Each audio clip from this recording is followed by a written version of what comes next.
ఈ వాక్యాన్ని వీక్షిస్తున్న సహోదరి సహోదరులందరికీ క్రీస్తు పేరట వందనములు.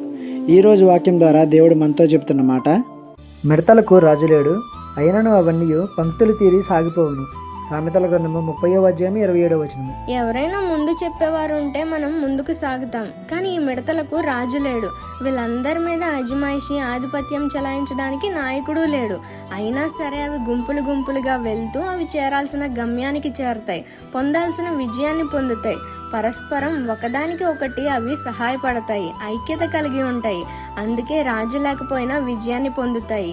ఇవి మనకు ఐక్యత అనే గొప్ప విషయాన్ని తెలియజేస్తున్నాయి.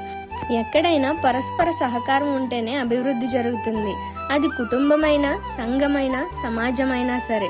నువ్వు ఎడ్డమంటే అవతల వాళ్ళు తెడ్డమంటే ఎక్కడ వేసిన గొంగలే అక్కడే. ఇంకా కాబట్టి ఐక్యత చాలా ప్రాముఖ్యమైనదని మర్చిపోవద్దు. ఈ చిన్న సువార్త పరిచర్యలో మీ సహోదరులు. God bless you. ఆమేన్.